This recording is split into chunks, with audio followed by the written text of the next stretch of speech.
that be a part of a custody hearing. The bill got amended quite a bit.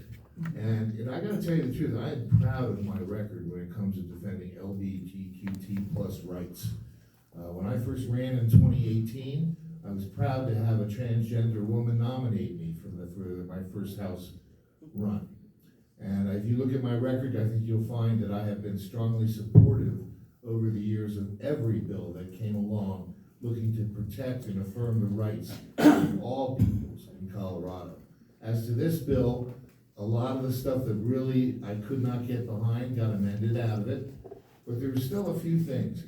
And really what it comes down to for me is, I think we're still learning about transgenderism, especially in regards to juveniles. For adults, you're 18, I think you should be able to do whatever the hell you want and live the identity and be protected and not suffer anything. But I think when you talk about the juvenile space, it's a lot more complicated. I think we're kind of way out over our skis on that when it comes to what the protections we want to provide. I thought the bill was essentially anti-family, and I think if there's anything a 14-year-old, I understand not every family is accommodating or loving. There's all kinds of families out there, but the number one influence on juveniles is their family and their parents, and to try and exclude them out of there, and I also think there was a strong First Amendment, which it kills me because now the Republicans are suing that bill on the First Amendment grounds.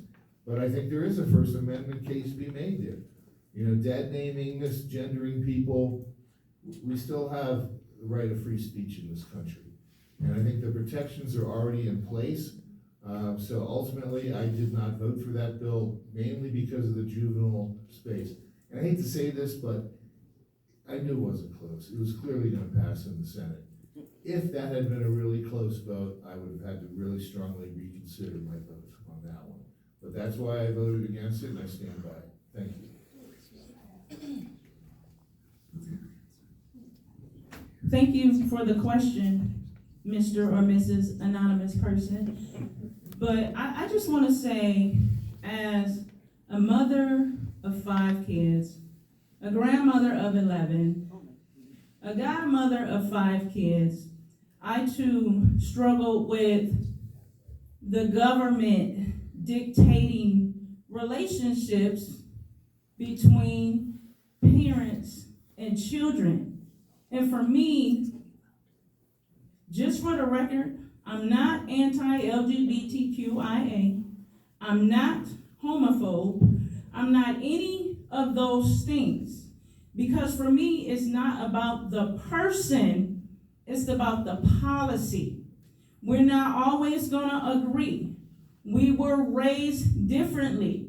And what I will not do is allow anybody to hijack my views and values to infiltrate theirs. Now, when it comes to policy and our kids being safe, I had my 11-year-old grandson who was living with me, who was at the Capitol with me, listening to these conversations. And so now I'm having to have different conversations with him, how people were raised differently, and it's okay, completely okay, to show up how you show up. But when you're running policy to allow juveniles, young people, to make health decisions over their body, for me, that's a no. And so, just like Senator Snyder, I stand on my vote, on my no vote. However, I too feel the same way. I respect my colleagues. I respect the work that they put in on their policies. And if that vote was a close vote to where my bill, my vote would have killed that policy, then I would have rethought that policy. And the policy passed tremendously, like Senator Snyder said. So I don't understand why people get so hung up on, well, Senator Snyder voted no, Representative English voted no. I was raised differently, and I honor that. And I honor and respect everyone else that was raised in a different type of household. But I do believe that all of us, no matter how we choose to show up, should be treated with dignity and respect. I'm a black woman. I deal with discrimination every single day in the Capitol. I need people to be outraged about that. Because discrimination is discrimination, no matter if it's LGBTQ, if it's Hispanic, if it's black people, if it's Asian people. Discrimination is discrimination. So like I said, I need people to be outraged about that. Not a vote I took about a policy that for me was not a good policy, because I'm asking my 11-year-old grandson, son, how do you feel about these conversations? If you wanted to go through the change and I took you to the doctor, do you think you can articulate this message to the doctor that you no longer want to be a young man, you now want to be a young lady? He was so perplexed. He could not fathom what was happening in the conversation at the Capitol that he was listening to. And so for me, I have to take a pause when it comes to that. And like I said, I'm not anti-anything. I'm not. I believe, like I said again, and I'll say it again and again and again, all people should be treated with dignity and respect, and we need to run policies that reflect that. And when the government oversteps and dictates a relationship between a mother and a child or a father and a child, I have to pause. That's not okay. Thank you for the question. If I could just follow up real quick. In this age of Trump, it is hard. We've seen the assault Trump's making on transgender folks, service members, trying to cut off medical access. It makes it particularly tough. I mean, I'm proud that I voted for House Bill 1309, guaranteeing access to medical treatment for folks that are going through some type of transgender transformation. But I agree with Representative English.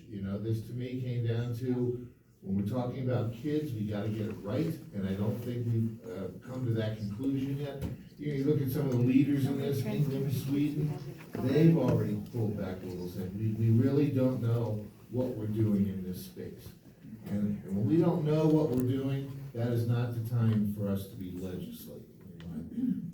And I just want to say, sorry guys, real quick, but I just like to give people context. Like when we're in committee, or even when we're on the floor, but more so in committee, and you ask those thoughtful questions to the people that are in the health space, and not just 1312, but it was different bills. And for me, it's about clarity. I need to be clear on what it is I'm really voting for. Because when we're dealing with the lives of people, what we were elected to do, I like to make sure I am informed in what I'm voting for. And for some of the policies that were coming through for this particular community, and the doctors were saying this is not best practice, I have to pause for that too. And in the midst of this conversation, just to give you an example, there's probably a small percentage of people that want to do this type of thing and then all of a sudden change their mind. But my daughter herself had a friend. He went from a male to a female. When he went to a female, people didn't find him attractive as a female, so he wanted to go back to being what he was born as, and it didn't happen the way he wanted to happen, and he had a mental breakdown, and now this person is institutionalized. So we need to be careful, and we need to be mindful on what we're legislating when it comes to the lives of people.